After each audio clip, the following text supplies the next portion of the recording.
Good afternoon students. इस समय दोपहर के 3 बजे हैं। अच्छा, मैंने आप लोगों का जो टेस्ट लिया था, अच्छा लगा ये देख करके कि मैक्सिमम लोगों ने टेस्ट को अटेंड किया है और अच्छा लिखा भी है उन्होंने। वहीं थोड़ा सा बुरा भी लगा कि 14-15 बैच से सिर्फ 3 स्टूडेंट्स ने इस टेस्ट को अटेंड किया।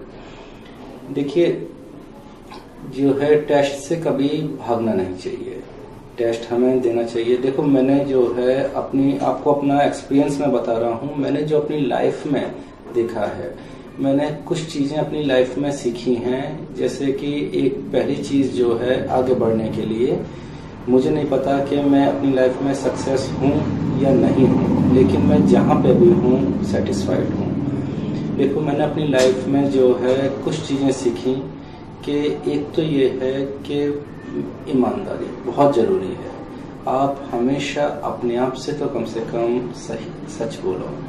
देखो, कभी भी चीजों को छुपाओ नहीं। अगर आपको कोई भी समस्या है, जैसे आपको ये लगता है कि आपको इंग्लिश लैंग्वेज समझ में नहीं आ रही है, या आपको कोई और समस्या है किसी भी तरीके की, या आपको किसी टीचर का पढ़ाना समझ में नहीं आ रहा है, तो साफ साफ बोलिए उस चीज को छिपाइए नहीं। अगर आपको टाइम नहीं मिल पाया और आप पढ़ नहीं पाए, तो साफ साफ बोलिए कि मैं पढ़ नहीं पाया। अगर आपको कई बार समझाने के बाद भी चीज समझ में नहीं आ रही है, तो साफ साफ बोलिए कि मैं उस चीज को नहीं समझ पा रहा हूँ, लेकिन झूठ नहीं बोलिए। ठीक है, ईमानदारी बहुत जरूरी है। और दूसरा जो मैंने अपनी लाइफ में सीखा है कि दूसरी चीज जो जरूरी है वो है चीजों से भागना नहीं चाहिए। देखो, मैं अपना एक एग्जाम्पल बताता हूँ आपको, जो मेरे साथ हुआ कि जिस समय मैं अपना हाइजीन का पेपर दे रहा था। हाइजीन का पेपर क्या टेस्ट था, जो कि एक मंथली ही टेस्ट था, इन्हीं टेस्टों की तरह। उस समय हमारी हाइजीन की एक मैडम थी और उन्होंने टेस्ट रखा। तो क्लास घर पे आकर जब मैंने, एक तो टाइम ही ज़्यादा नहीं मिल पाया क्योंकि क्लिनिक उस समय भी मैं मैनेज करता था, और जो भी टाइम मिला जब मैं उसे पढ़ने के लिए बैठा तो मेरी कुछ समझ में नहीं आया, क्योंकि वो लैंग्वेज जो है इंग्लिश तो थी, लेकिन इंग्लिश के साथ में इतनी टफ इंग्लिश थी, इतनी टफ लैंग्वेज थी कि वो समझ में नहीं आई हाइजीन की जब मैं बुक पढ़ रहा। तो अब मेरे को बड़ा वो लगा कि क्या करूं। तो उसमें से लगभग जितना मैंने पढ़ा 20% ही मेरे को सिर्फ समझ में आया, बाकी की 80% मेरे को समझ में ही नहीं आया। अब रात में मैंने ये सोचा कि रात हो गई धीमे धीमे, अब ये सोचा कि कल का टेस्ट मैं नहीं दूंगा, क्योंकि इस तरीके से तो अगर मैं टेस्ट दूंगा इन्हें क्या है कल, तो बेकार में कहीं ऐसा नहीं हो कि इन्हें क्या कि नंबर कम आए। भाई जाहिर सी बात है, जब तैयारी नहीं है तो नंबर कम आएंगे। लेकिन फिर मैंने ये सोचा कि मुझे चीज़ों से भागना नहीं चाहिए। मैं कुछ भी हो टेस्ट अटेम्प्ट करूंगा, उसे दूंगा, जितने भी नंबर आएंगे उन्हें एक्सेप्ट करूंगा। भाई तैयारी नहीं हो पाई तो उसे एक्सेप्ट करूंगा मैं, और मेरी समझ में नहीं आया तो मैडम को बोलूंगा कि मेरी समझ में ये नहीं आया है लैंग्वेज। ठीक है, तो यही सोच के फिर मैंने जो है ना उस चीज़ से नहीं भागा और दूसरे दिन टेस्ट देने के लिए गया। और ये सोचिए कि जब मैं दूसरे दिन टेस्ट देने के लिए गया तो वहाँ क्या देखता हूँ कि सिर्फ अकेला मैं ही मौजूद हूँ, बाकी पूरी क्लास गायब है। तो अब ये सोचो कि जिस चीज़ से मैं डर रहा था, तो बाकी सभी लोगों के लिए वो टफ थी वो चीज़, और उन लोगों के लिए इतनी टफ रही, कोई भी क्लास स्टूडेंट जो है उस टेस्ट को देने के लिए नहीं आया और सिर्फ अकेला मैं ही था। तो दूसरी चीज़ मैंने अपनी लाइफ में यही सीखी कि किसी भी चीज़ से हमें भागना नहीं चाहिए। देखो, हमेशा जो है लाइफ में जब भी आप आगे बढ़ोगे तो आपके सामने 2 रास्ते होंगे। एक होगा बहुत ही सरल रास्ता और एक दूसरा रास्ता होगा काफ़ी कठिन रास्ता। अब आपके ऊपर है आप कौन सा चूज करते हो। अगर आप कठिन रास्ता चूज करते हो तो आगे चल के आपकी जो लाइफ है वो सरल हो जाएगी, और वहीं आप अगर सरल रास्ता चूज करते हो तो आगे चल के लाइफ बहुत कठिन हो जाएगी। तो हमेशा जो है चैलेंज को एक्सेप्ट करो, ठीक है, कभी उनसे भागो नहीं। ये मैं अपना एक्सपीरियंस बता रहा हूँ जो मैंने अपनी लाइफ में सीखा है। ठीक है, और वही मैं आपको भी चाहता हूँ कि आप भी उन्हें अपनाओ। ठीक, देखो, अगर आपको कोई भी दिक्कत आती है, बहुत से स्टूडेंट्स मेरे से कहते हैं कि उन्हें इंग्लिश में प्रॉब्लम आती है। देखो, ऐसा नहीं है, ये प्रॉब्लम मेरे साथ ही थी। मुझे भी इंग्लिश में शुरुआत में काफ़ी दिक्कत आती थी। तब मैंने जो है अपनी टीचर को इस चीज़ के लिए बताया, तो उन्होंने मेरे से कहा कि अपने पास में जो है एक मेडिकल डिक्शनरी रखो, है ना। तो उस समय गूगल नहीं होता था, उस समय नेट वगैरह भी, मोबाइल ज़रूर थे लेकिन नेट वगैरह का इतने ज़्यादा हाई लेवल के मोबाइल नहीं थे, वो तो छोटे से मोबाइल चलते थे, और मेरे पास तो मोबाइल था भी नहीं उस टाइम पे, जिस समय मैं BMS कर रहा था सिर्फ फादर के पास एक मोबाइल था और वो भी ऐसा नहीं था, नेट वगैरह कुछ नहीं था, उसमें सिर्फ कॉलिंग ही हो जाती थी और येलो कलर की लाइट्स थी, शायद ध्यान हो आपको, और उससे मैसेज जाते थे, है ना। तो उस समय गूगल का तो कोई मतलब ही नहीं है, साइबर कैफे हुआ करते थे उस समय, वहां पे जाना पड़ता था नेट यूज करने के लिए। तो उस समय मैं जब भी पढ़ाई करता था तो अपने साथ में एक मेडिकल डिक्शनरी और एक जनरल इंग्लिश डिक्शनरी, ये दोनों ही डिक्शनरी अपने साथ रखता था। एक एक जो सेंटेंस है उनको मैं पढ़ता था, एक एक वर्ड जब समझ में नहीं आता था तो उनका डिक्शनरी में देखता था कि उसका मतलब क्या है, और धीमे धीमे उन सेंटेंस को बना के पढ़ता था।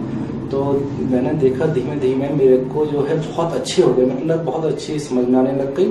और धीमे धीमे मतलब अब ऐसा होता है मेरे साथ में कि कोई भी यानी क्या इंग्लिश की बुक हो, बहुत ज़्यादा टफ लैंग्वेज होगी तो शायद आज भी दिक्कत करती है, लेकिन इंग्लिश की बुक हो और उसे समझ लेता हूँ मैं।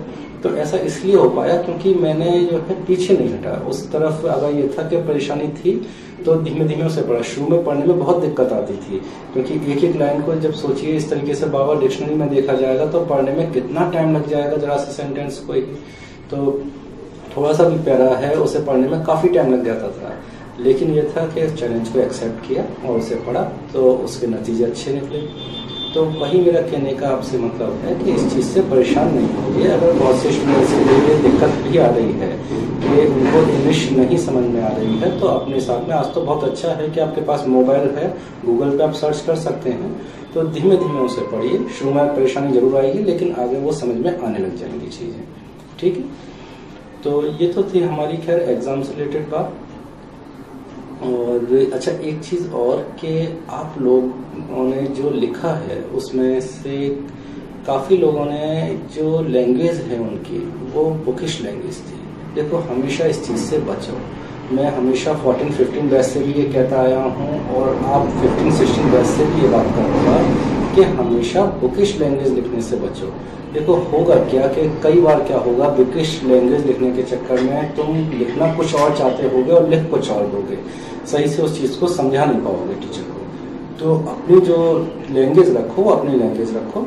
ये चिंता नहीं करो कि तुम हिंदी में लिख रहे हो तो उससे एक अच्छा इफेक्ट नहीं जाएगा टीचर के ऊपर, है ना, और इंग्लिश में लिखने पे अच्छा इफेक्ट जाएगा टीचर के ऊपर, ऐसा कुछ नहीं है। आप चाहे हिंदी में लिखो, इंग्लिश में लिखो, है ना, चाहे इंग्लिश में लिखो, आप किसी भी लैंग्वेज में लिखो, जो लेकिन ये है कि जो टीचर की समझ में आए। ऐसा भी नहीं है कि पता चला कि हिंदी का टीचर, जिस टीचर को हिंदी इंग्लिश आती है आपने लिख दिया बंगाली में, तो ऐसा तो काम नहीं चलेगा। तो आप जो है हिंदी या इंग्लिश किसी भी लैंग्वेज में लिखो। भाई जाहिर सी बात है जो आपकी मदर टंग लैंग्वेज है उसमें आप ज़्यादा अच्छी तरीके से डिफाइन कर सकते हो अपनी बात को। तो किसी भी लैंग्वेज में लिखो लेकिन अच्छा और सटीक लिखो, तो आपको अच्छे आंसर जरूर मिलेंगे, अच्छे आपको नंबर जरूर मिलेंगे, ठीक है। तो इन चीज़ों का ध्यान रखना नेक्स्ट टाइम पे।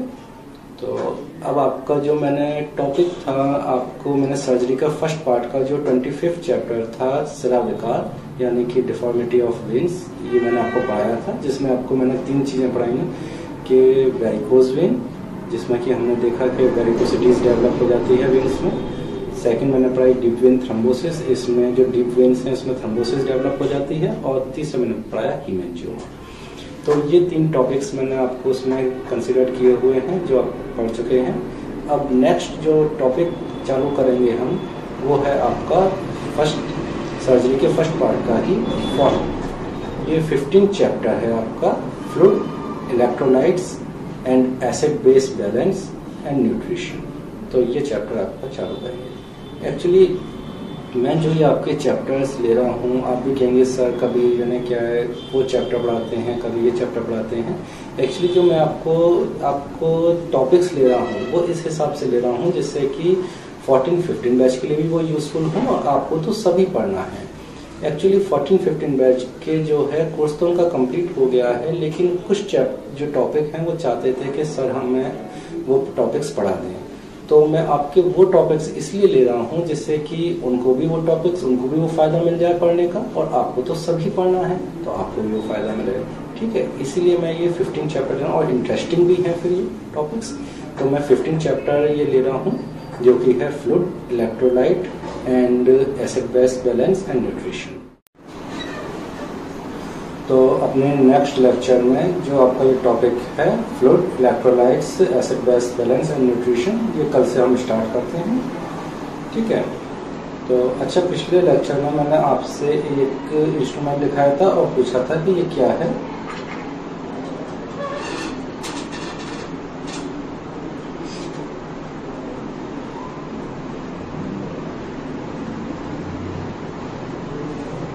ठीक है, तो इसका बहुत से स्टूडेंट्स ने सही जवाब दिया। डॉक्टर निशित हैं, doctor Pallavi Goyal, doctor Pallavi Saxena, doctor Shahreen Ansari, doctor Anjali Srivastava, doctor Shivani Gupta, इन्होंने सही आंसर दिया कि ये आर्टरी फॉर्सेप्स है। मैंने आपको पिछले लेक्चर में बताया भी था कि देखो निडल होल्डर और आर्टरी फॉर्सेप्स में क्या अंतर होता है।